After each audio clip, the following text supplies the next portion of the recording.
네, 할렐루야. 오늘 적은 말로 전한 예수라는 제목으로 하나님의 은혜의 말씀을 함께 나누도록 하겠습니다. 우리는 지난주 사도 바울이 아그리파 왕, 버니게, 베스도 그리고 천부장들과 높은 그 각종 사람들 앞에 서서 재판을 이제 받게 되는 장면을 우리가 나누었습니다. 그리고 오늘은 그 말씀과 이어서 그 재판장 앞에 서서 바울이 그들 앞에서 변론을 하는 장면이 바로 오늘의 본문입니다. 그래서 아그리파 왕은 바울에게 너를 1절에 보면요, 너를 위하여 말하기를 너에게 허락하노라 라고 바울에게 한번 말해봐라, 변론해봐라 라고 기회를 주는 것입니다. 그때 바울은 이제 기다렸다는 듯이 변론을 하게 되는 것입니다. 바울의 변론이 바로 2절에서 23절까지가 바울의 변론의 내용입니다. 쉽게 말하면 바울의 설교라고 보시면 되는 것이죠. 아마 사도행전에서 나오는 사도 바울의 6번째 설교에 해당할 것입니다. 바울의 변명을 다 듣고 나서 이렇게 바울이 쫙 23절까지 변론을 쫙 합니다. 그리고 바울이 변론을 다 듣고 나서 가장 크게 당한 사람이 누구였습니까? 바로 베스도였습니다. 베스도가 누구였죠? 총독이었죠. 총독. 근데 베스도가 왜 바울을 설교를 듣고 가장 크게 당황을 했냐면 그 모임을 주최한 사람이 지금 베스도거든요.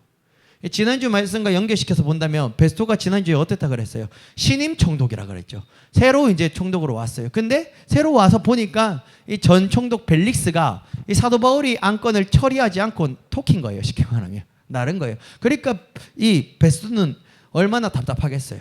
그래서 바울이 안건을 처리하고 싶은데 자기는 여기 아직 배경 상황이나 이 유대의 상황을 잘 몰라요.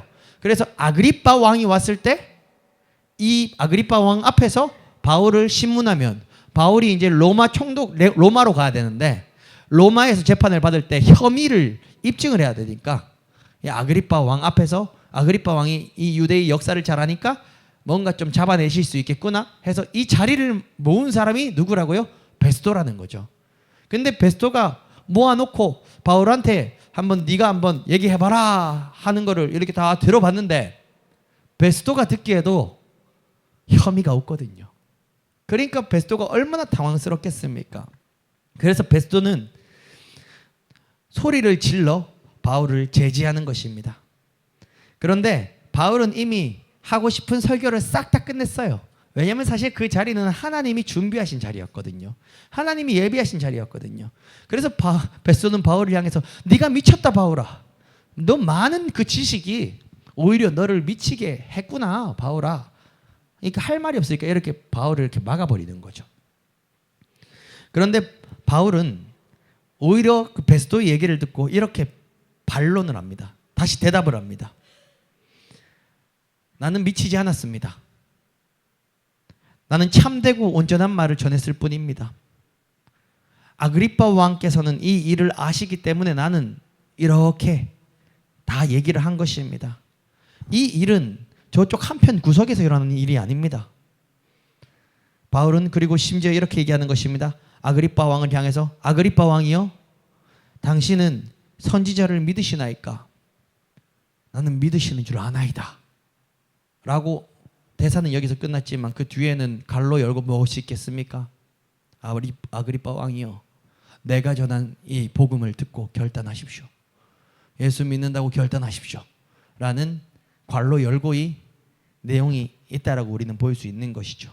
어쩌면 이것은 바울이 아그리파 왕에게 예수를 믿어라고 결단하기를 촉구하는 메시지와 같았던 것입니다. 그래서 아그리파 왕은 뭐라고 대답을 합니까? 28절입니다. 아그리파가 바울에게 이르되 네가 적은 말로 나를 권하여 그리스도인이 되게 하려 하는도다. 이게 뭡니까? 아그리파 왕이 굉장히 당황했어요. 아그리파 왕이 보기에도 바울이 혐의가 없거든요. 바울이 설교를 들어보니 막 빨려 들어가거든요. 야, 저게 맞구나 싶거든요. 그러니까 아그리파 왕이, 그런데 그 자리에서 지금 방금 베스도가 야 바울아 네가 미쳤구나, 네가 미쳐버렸어 라고 했는데 아그리파 왕은 갑자기 아멘 할 수도 없잖아요. 나는 그게 믿어진다 라고 할 수도 없잖아요. 그렇다고 그렇게 할 수도 없고, 그리고 또 안 믿는다, 그 완전히 그 사기꾼이다 라고 하기에도 자기 양심이 찔리니까 아그리파 왕이 이렇게 돌려서 말하는 거예요. 그게 바로 오늘의 본문의 내용인 것입니다. 오늘 먼저는 아그리빠 왕의 이 고백을 통해서 우리가 하나님 말씀을 한번 찾아보겠습니다. 아그리빠 왕은 뭐라 했습니까? 바울아, 네가 적은 말로 나를 권하여 나를 그리스도인 되게 하려 하는구나 라고 했습니다. 그렇다면 바울은 아그리빠 왕에게 어떤 적은 말을 했길래, 어떤 그 적은 말로도 그 단순간에 아그리빠 왕에게 복음을 확 전했길래 아그리빠 왕이 이렇게 얘기하는 것입니까? 여기서 그 적은 말의 핵심은 26장 6절, 7절, 8절입니다. 우리 26장 6, 7, 8절 세 절을 한 목소리로 함께 읽어보겠습니다. 시작.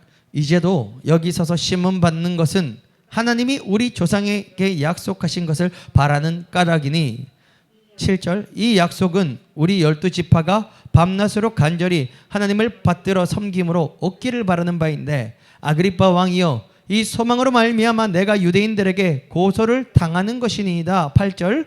당신들은 하나님이 죽은 사람을 살리심을 어찌하여 못 믿을 것으로 여기나이까 하고 23절도 한번 읽어볼게요.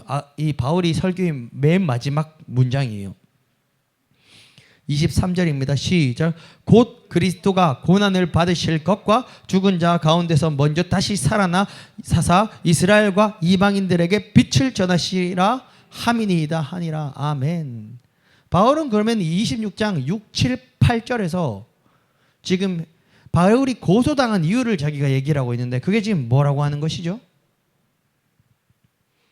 자신이 고소를 당하고 신문을 받는 이유는 어떠한 바울이 약속을 붙잡았기 때문이라고 지금 6, 7, 8절에서 이야기를 하는 것입니다. 바울이 붙잡은 그 약속이 무엇입니까? 그 약속이 바로 예수 그리스도 그분인 것입니다. 7절을 우리 다시 읽어볼 텐데요. 이 약속은 이라고 나와 있잖아요. 이 약속을 예수라고 바꿉시다. 이 예수를 이라고 하고 7절을 다시 한번 읽어보겠습니다. 시작. 이 예수는 우리 12지파가 밤낮으로 간절히 하나님을 받들어 섬김으로 얻기를 바라는 바인데 아그리빠 왕이여 나는 이 소망 이 예수로 말미암아 내가 유대인들에게 고소를 당하는 것이니이다. 아멘. 여기서 이 약속이란 단어를 예수로 바꾸어도 상관이 없습니다. 왜냐하면 이 약속을 나중에 얘기하는데 이 약속이 23절에 보니까 예수 부활이거든요. 예수 부활이거든요 이게.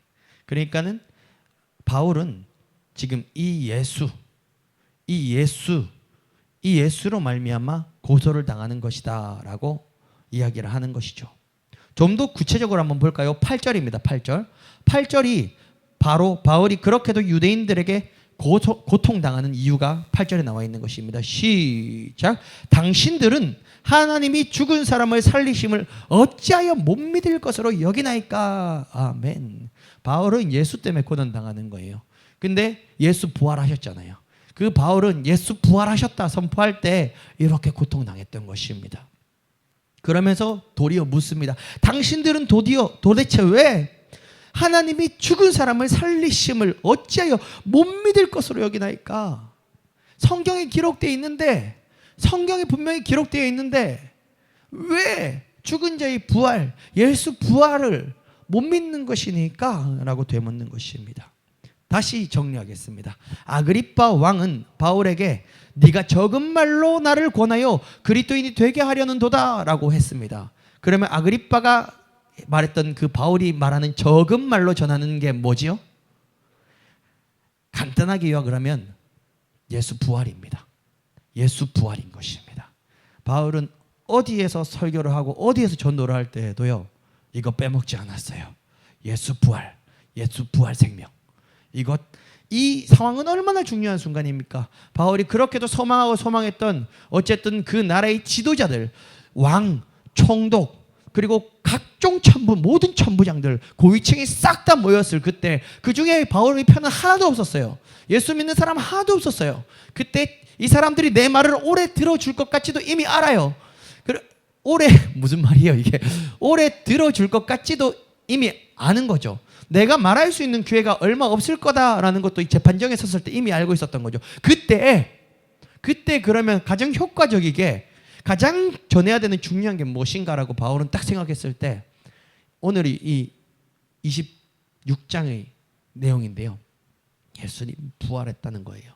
너희들은 어떻게 그 부활을 믿지 못하냐고. 성경에 기록됐는데, 분명히 성경에 기록됐는데, 선지자들과 그리고 율법에 그렇게 기록됐는데 왜 그 부활을 믿지 못하느냐고 얘기를 한 후에, 오늘 제가 하나하나 다 하진 않지만 그 다음에 이어하는 게 바울이 만난 예수에 대해서 간증을 해요. 그게 쭉 오늘 내용이에요. 내가 다메섹 도상에서 부활하신 예수를 봤다고, 만났다고, 그분이 내게 사명을 주셨다고, 그래서 내가 그 부활 예수를 지금 또 계속 전하고 다닌다고, 그 부활 예수를 전하다가 지금 유대인들에게 이렇게 고발을 당했다고, 내게 혐의가 없다, 나는 그저 이 말씀을 믿은 것뿐이다. 부활 예수. 결국 바울의 설교의 핵심은 예수 부활하셨다, 이겁니다. 우리는 이 시간 돌아보길 소원합니다. 우리도 복음을 전할 때 가장 중요한 것은 다른 어떤 것보다도 예수 부활입니다. 부활의 복음, 이것이 우리가 전도 대상자에게도 전해야 될 핵심인 것입니다. 교회 에어컨 빵빵하게 틀어준다 해서 막 여름에도 겨울 옷 입고 가니까는 우리 교회 와라. 예, 이것도 좋지만, 예, 우리 교회 맛있는 거 많이 준다, 이것도 좋지만, 우리 교회 막 친구 많다, 이것도 좋지만, 우리 교회 친구도 별로 없고 맛있는 것도 별로 없고.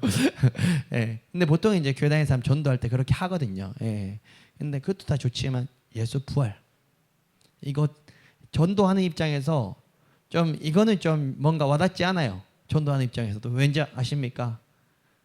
저 사람이 예수님 부활했다고 이 얘기부터 하면 뭐라 생각하겠노 싶은 생각이 우리가 있잖아요. 나를 뭐라 생각하겠노, 미쳤다 생각하지 않겠나 라는 생각이 우리한테도 있잖아요. 그런데 바울은 그런 거 앞뒤 좌우 안 쟀습니다. 그냥 예수 부활이었습니다. 그 예수 부활을 선포했을 때 그 역사는 하나님이 직접 행하셨던 것입니다. 우리도 이 시간 그러한 부분들을 한번 돌아보길 소원합니다. 고린도 교회에서도 교회를 다니는 사람들 가운데 부활을 믿지 않는 사람들이 꽤나 많았던 것으로 성경을 보면 보이는 것입니다. 여러분, 예수님 부활 믿으십니까? 네, 다 믿으시죠. 근데 고린도 교회 성도들은요, 부활을 안 믿은 사람들이 많았어요. 근데 참 신기해요. 고린도 교회 성도들이 은사가 진짜 많이 나타났거든요. 성경에서 은사장 하면 몇 장이에요? 고린도전서 아닙니까? 고린도전서에 각종 은사들이 많이 나타나가지고 우리가 은사 관련해서 막 고린도전서를 많이 보지 않습니까? 근데 그 고린도 교회는 예수님의 부활을 안 믿었던 사람들이 많았더라고요. 그걸 어떻게 하냐면 고린도전서 15장 12절에 이렇게 나와 있어요. 바울이 고린도 교회 교인들에게 편지글인데요.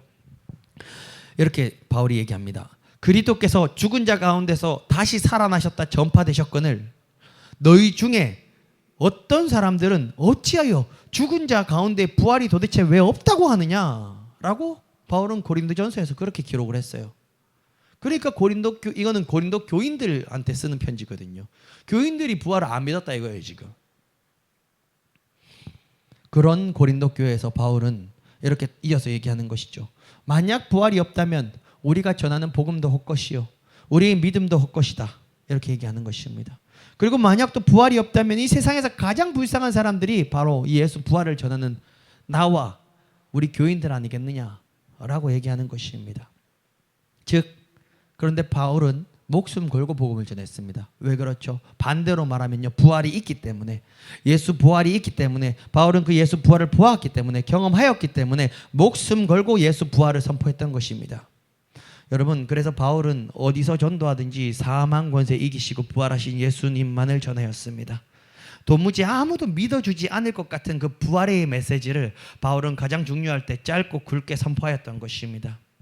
왜 바울이 그토록 예수님의 부활에 집중했습니까? 바로 예수님의 부활에는요, 모든 게 다 들어있기 때문입니다. 예수님의 부활에 무엇이 들어있습니까? 예수님의 부활에는요, 죽으심과 우리를 향한 사랑이 들어있습니다. 예수님께서 왜 죽으셨습니까? 저와 여러분들을 사랑하시어 그래서 죽으셨지 않습니까? 죽지 않고는 부활할 수 없습니다. 저와 여러분들을 사랑하심도 그 부활 속엔 들어있고요, 사랑하셨기 때문에 죽으심도 그 부활 속엔 이미 들어있는 것입니다. 예수님의 부활엔 또 무엇이 들어있습니까? 예수님의 부활에는요, 하나님의 독생자 외아들 예수, 하나님의 독생자 외아들이라는 사실, 예수님의 신격이 들어있는 것입니다. 예수님은 하나님의 아들이 아니라면 어떻게 과연 부활할 수 있었겠습니까?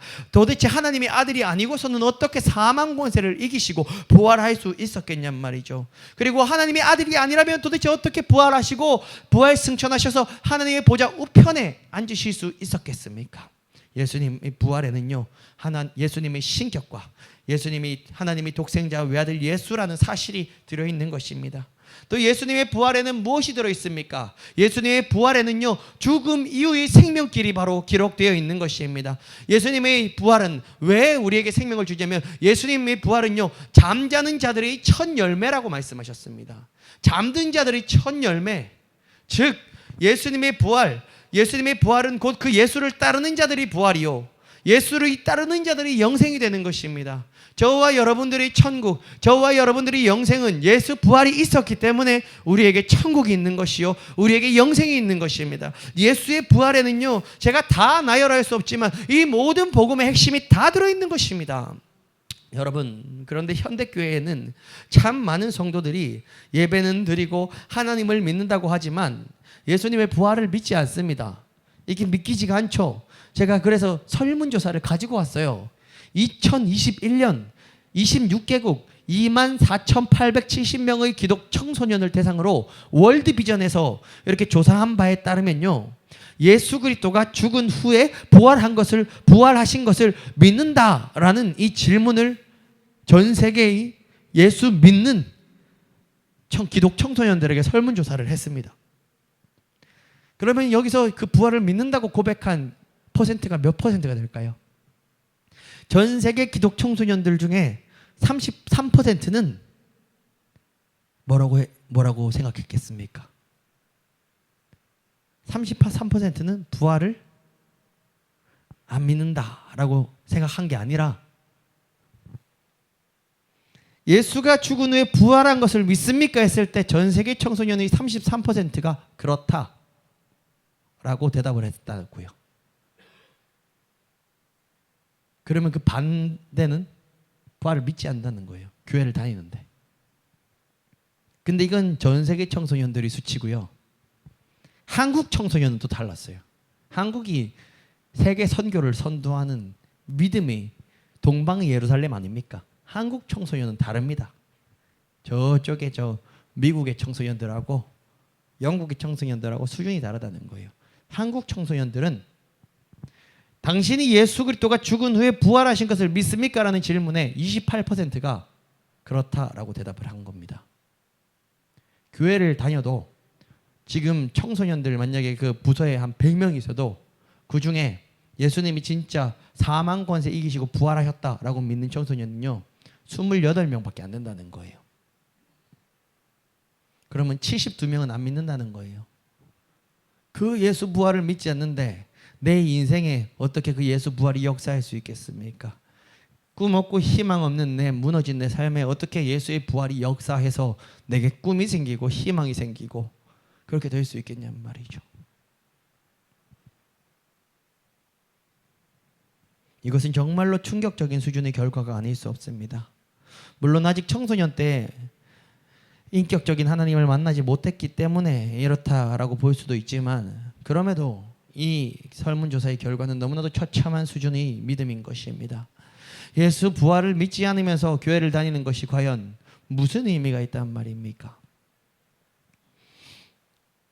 여러분, 우리는 오늘 이 시간 가슴속에 선명히 새겨야 합니다. 예수께서는 죽은 자 가운데 다시 살아나셨습니다. 왜 죽음 권세 이기시고 부활하셨습니까? 우리의 그 눈을 뜨게 하여서 어둠에서 빛으로, 사탄의 권세에서 하나님께로 돌아오게 하고 죄 사함을 주시려고 부활하셨습니다. 또 예수를 믿어 거룩하게 된 우리를 기업 주시려고, 우리에게 기업을 얻게 하시려고 예수님 부활하셨습니다. 저는 오늘 이 말씀을 준비하면서 귀한 또 간증이 생각이 났습니다. 제가 한국 청소년 중에 28%만 예수의 부활이 믿는다. 어른들을 다를까요, 사실은? 교회 다니는 어른들이라고 다르겠습니까? 그런데 여러분이 부활이 믿어져야, 부활이 내게 돼야 하나님 내 인생에 역사를 하시는 거예요. 여기 예배당에 저기 앉아 있는 우리 저기 청년이 이제 한 중학교 2학년 때 저를 만났나요? 중2 때 처음 만났어요. 예, 한 6년쯤 되죠. 우리 교제한 지가. 그런데 이제 이 청년이 귀한 또 간증이 있는데, 이 중학교 2학년 때쯤에 처음 만났을 때부터 이 청년의 기도 제목이 있었어요. 이 기도 제목은 뭐냐면은, 어쨌든 학교에서 그 또래 친구들에 비해서 조금 작은 편이라서 이 친구는 계속해서 그 중학교 때 고등학교 시절 내내 저랑 교제를 하면서도 기도 제목을 부탁하는 것 중에 하나가 키를 크게 해주세요라는 기도 제목을 늘 나눴단 말입니다. 당연히 열심히 기도하고 기도 때마다 이렇게 또 기도를 하고 했지만, 우리가 인생을 이렇게 이 청년이 살아내는데 드라마틱한 어떠한 응답의 변화라던가 그런 일들이 일어나지 않는 거예요. 중학교 그리고 고등학교 지나갈 때도. 그리고 이제 고등학교 한 1학년인가 2학년 때, 이 사실은 그게 큰 소원이기도 하니까 얼마나 또 이래저래 찾아보고 관심을 가지겠어요. 그래서 이 성장판이 열렸는지 닫혔는지 이런 검사를 하는 게 있지 않습니까? 그래서 그 성장판에 얼마나 열려 있는가 병원 가서 검사를 했었어요. 청년이 고등학교 2학년 때인가요? 1학년 때인가요? 한 그때쯤 대충 맞죠? 근데 그때 병원에서 검사를 받아보니까 의사가 성장판이 완전히 다 다쳤다라고 이렇게 진단을 내렸단 말입니다. 이 성장판이 다치면은 이제 현실적으로는 크는 게 이제 불가능하죠. 그래도 낙심치 아니하고, 낙심이 순간순간 되죠. 근데 낙심치 아니하고 계속 기도를 했습니다. 계속 기도를 하면서 나왔죠. 그러고는 이제 작년에는 이제 대학생이 됐으니까 군대를 가야 되니까 20살 되면은 다들 군대에서 신체 검사 받으라고 연락이 오지 않습니까? 그래서 병무청에서 연락이 와가지고 그 병무청 가가지고 신체 검사를 이렇게 딱 받았어요. 그러면 그 신체 검사를 딱 받으면은 거기서 당신은 키가 몇 센치입니다 이렇게 딱 서류에 딱 찍혀서 알려주잖아요. 몇 센치입니다 딱 알려주는 거예요. 그리고 사실 이 청년은 남들보다도 거기에 대해서 더 기도 제목 있고 소원이 있으니까 집에서도 자주 이렇게 벽에 자기 이제 지금 이게 얼마구나 이렇게 체크를 하고 계속 체크를 했단 말이에요. 성장판이 다쳤다고 했지만 그래도 내 마음의 소원이 있으니 계속 체크를 하지 않겠습니까? 근데 이제 멈춘 거죠. 크지 않은 거죠. 병무청에서 검사를 하고 나서 이제 크는 사람이 사실 누가 있단 말입니까? 없는 거죠. 그래서 멈췄구나 하지만서도 우리 하나님은 못 하실 게 없다 하면서 청년이 보니까 계속 기도를 하더라고요. 그것만 기도한 거 아니에요. 이것저것 다 주님 좋아서 그냥 기도를 하면서 기도를 했는데, 청년이 요즘에 한 달 정도 전부터 새벽 기도를 여기 저희 교회에 계속 나오고 있어요. 그러면서 본인이 좋아서 하는 거죠. 본인이 좋아서 나와가지고 아침에 새벽 기도 와가지고 한 2시간 이렇게 하고, 또 길거리 나가가지고 같이 한 1시간 반 이렇게 1시간 반 이렇게 전도하고, 돌아와가지고는 또 계속 말씀 보고 아니면은 말씀 받다가 기도했다가 말씀 받다 기도했다 이런 식으로 해서 막 보통 한 오후 한 4시까지 이렇게 있다가 집으로 가고, 이렇게 그냥 주님 좋아서 그런 삶을 계속 살아내는 거예요. 그런데 청년이 지난주인가 갑자기 저한테 간증이 있어요 목사님 하면서 얘기를 하는 거예요. 본인이 얼마나 사실은 이게 자주 쟀겠습니까? 분명히 성장판도 못 쳤다고 병원에서도 얘기를 했고 병무청에서 검사를 받을 때도 몇 센치인지를 자기 딱 알고 있는데 요 한 달에 2.5cm가 컸다는 거예요. 이 한 달 동안 2.5cm가 자랐다는 거예요. 자기가 이렇게 손을 뻗으면 안 닿는 찬장이 있는데 이제 그게 닿고도 이 한 마디가 남는다는 거예요. 그래가지고 신기해가지고 갔다가 재보니까 정확하게 2.5cm가 딱 한 달 동안 컸다는 겁니다. 성장판이 다쳤는데 의사가 분명히 다쳤다 그랬는데 병무청 병원 아저씨가 몇 센치라고 얘기를 해줬는데 조금씩이 아니라 이 한 달 동안 2.5cm. 저는 이 청년의 간증을 들으면서 사실 제가 굉장히 뜨끔했습니다. 이 아들을 통해서 하나님께서 살아 역사하심을 보여주시는구나. 근데 오늘 이 말씀을 묵상하는데 이 청년의 그 간증이 생각나는 거예요. 왜 그러냐 하면요, 바울은요 예수 부활을 봤으니까요. 봤으니까 도리어 그들이 이해가 안 되는, 왜 도대체 부활이 없다고 하느냐? 난 봤단 말이야. 왜 그 부활을 못 믿느냐? 이 답답이더라. 근데 이 청년이 만약에 의사가 당신은 성장판 다쳤습니다 하고, 에이 나 끝났구나, 이제 기도 이제 그만해야 되겠다 했으면 못 봤어요 이거를. 근데 주님이 역사하심을 불가능 가운데 일하시는 주님의 역사를 보고 나니, 이게 마치 부활을 본 바울이 이 답답해들아, 하나님의 예수의 부활을 왜 못 믿느냐라고 그 부활을 본 자가 총칼의 위협이 와도 난 봤기 때문에 이제 때려 죽어도 난 전한다 라고 하는 바울이 될 수 있었지 않겠습니까? 저도 예수님 부활한 거 눈으로 못 봤습니다.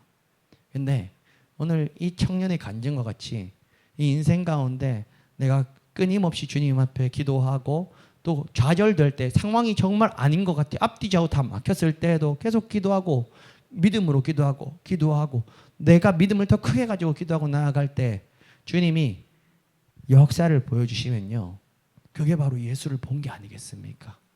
그게 바로 예수 부활을 본 게 아니겠습니까? 성장판이 다쳤대요. 성장판이 다쳤다, 비유로 표현하면 성장판이 죽었대요. 근데 죽은 거 아는데 죽은 성장판을 심폐소생술하면서 계속 기도한 거예요. 죽은 성장판이 부활했대요. 한 달에 2.5cm가 컸대요. 그것이 바로 믿음이 아니겠냔 말이죠. 우리가 다 그냥 보고 나서 믿으면 다 좋겠지만, 사도 바울이 이렇게 전할 때 전함을 듣는 사람들도 부활을 눈으로 보지는 못했어요. 그런데 그 중에 누구는 그 바울의 선포를 듣고 눈으로 보진 못했지만 심정이 뜨거워지고 부활이 믿어져서 주님 앞에 나와 기도하고 예배하고 주님을 찾다 보니 살아 역사하시는 그 예수 부활의 간증이 자기 삶 속에서 들어오는 게 아니겠습니까? 그렇기 때문에 우리 모든 성도님들은요, 살아 역사하시는 하나님의 위대하신 놀라운 손길을 제한하지 마시고 끊임없이 기도하길 소원합니다. 하나님은 하십니다. 하나님 한계가 없습니다. 하나님 반드시 일하십니다. 그리고 우리 모든 성도님들은 그 예수 부활을 체험하고 경험하여서 예수 부활을 소유한 자들 되길 간절히 소원합니다. 네. 다음으로는 한 가지만 더 나누자면, 그렇게 왕과 총독과 버니게와 그 모든 높은 사람들이 사도 바울의 설교를 듣고 신문이 끝나게 되었습니다. 근데 바울의 설교를 들었던 사람들은 어떻게 반응을 했는지 아십니까? 모든 사람들이 바울의 설교를 듣고 다 동일하게 반응을 했습니다. 30절과 31절 두 절입니다. 30절, 31절 두 절의 말씀을 함께 읽어보겠습니다. 시작.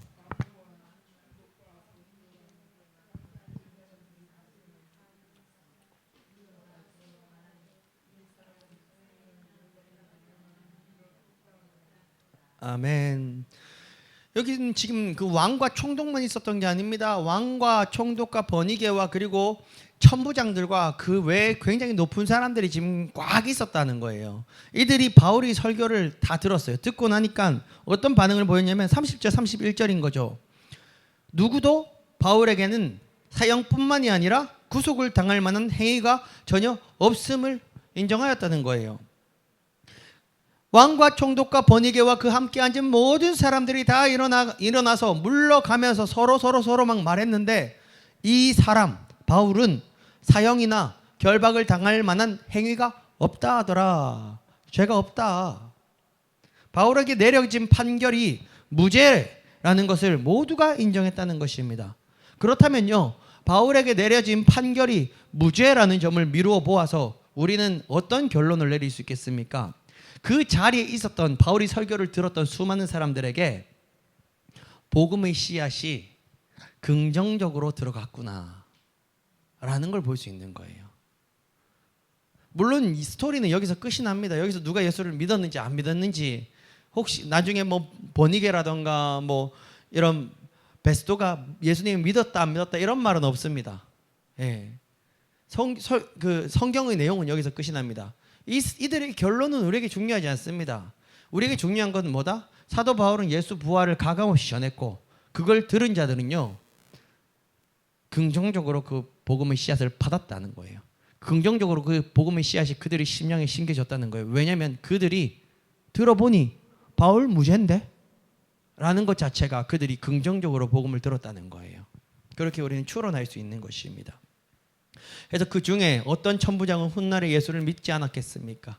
어떤 높은 자는 바울의 복음의 씨앗이 훗날에 역사를 해서 기독교 공동체에 들어가 공동체의 일꾼이 되지 않았겠습니까? 그리고 그 자리에 있었던 가장 중요한 인물인 아그리빠 왕, 어떤 결론을 내리게 되었습니까? 그는 베스도에게 이런 의견을 제시했습니다. 32절입니다. 함께 읽어보겠습니다. 시작.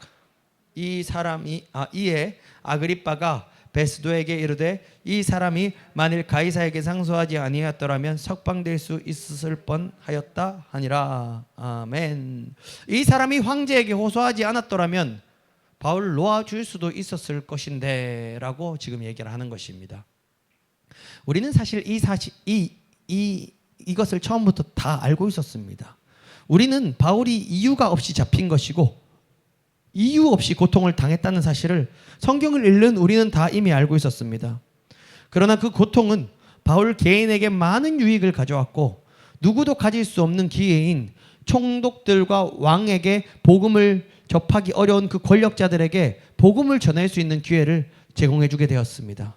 나아가 바울의 평소의 희망대로 이 고통과 고난이었던 이것은 결국은 바울의 희망대로 로마에 갈 수 있는 길을 열어주었던 것입니다.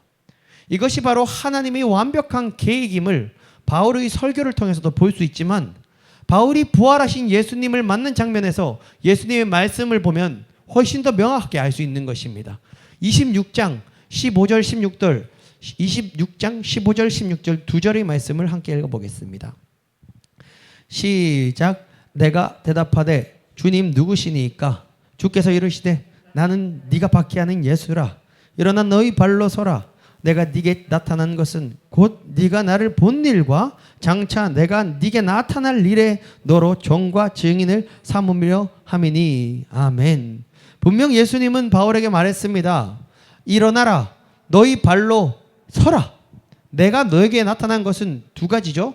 곧 네가 나를 본 일과 예수 본 것, 예수 부활 본 것. 두 번째, 장차 내가 너에게 나타날 일에 대하여 너 바울을 종과 증인으로 삼으려 함이라. 그러니까 너는 여기서 주저앉지 말고 일어나라 바울아 라고 예수님은 말씀하신 것입니다. 예수님의 말씀은 정확하게 이루어지고 있습니다. 왜냐하면 지금 바울은 예수님의 부활의 증인이 되어서 왕과 총독과 버니게와 그 앉은 수많은 높은 사람들 앞에서 증인으로서 전도를 하고 있는 것입니다. 그뿐만이 아닙니다. 예수께서 바울을 택하시어 증인 삼으신 이유는 17절과 18절에서 이어서 나오는 것입니다. 17절, 18절 두 절의 말씀 함께 읽어보겠습니다. 시작. 이스라엘과 이방인들에게서 내가 너를 구원하여 그들에게 보내어 그 눈을 뜨게 하여 어둠에서 빛으로 사탄의 권세에서 하나님께로 돌아오게 하고 죄사함과 나를 믿어 거룩하게 된 무리 가운데서 기업을 얻게 하리라 하더이다. 아멘. 우리 예수님은 바울을 택하시어 그 눈을 뜨게 하여 어둠에서 빛으로 사탄의 권세에서 하나님에게로 돌아오게 하고 또 죄사함을 받고 예수 이름을 믿어 거룩하게 된 그 백성들 가운데서 기업을 얻게 하시려 함을 말씀해 주셨습니다. 결과적으로 바울이 지금 이 고통, 바울이 이 고난이 두렵겠습니까? 아닙니다. 바울은 부활을 본 자입니다. 또 이 고통과 고난의 끝에 바울은 무엇이 있는지를 잘 아는 자입니다. 또 바울은 달려갈 길이 무엇인지를 아는 자였습니다. 바울은 내 인생의 고통에 집중할 그런 시간이 없었습니다. 바울은요, 내 인생의 고통에 묵상할 시간이 없었습니다. 그런 여유가 없었습니다. 바울은 고백했습니다. 내가 달려갈 길과 주 예수께 받은 사명, 곧 하나님의 은혜의 복음을 증언하는 일을 마치려 하면은 나의 생명조차 조금도 귀한 것으로 여기지 아니하노라. 아멘. 사랑하는 성도 여러분, 우리들도 이 고통 많은 이 세상에서, 이 고통뿐인 이 세상에서 내 고통과 내 고난을 해석하기 위해 이렇게 살다가 내 인생의 시간들을 다 허비하지 않기를 소망합니다.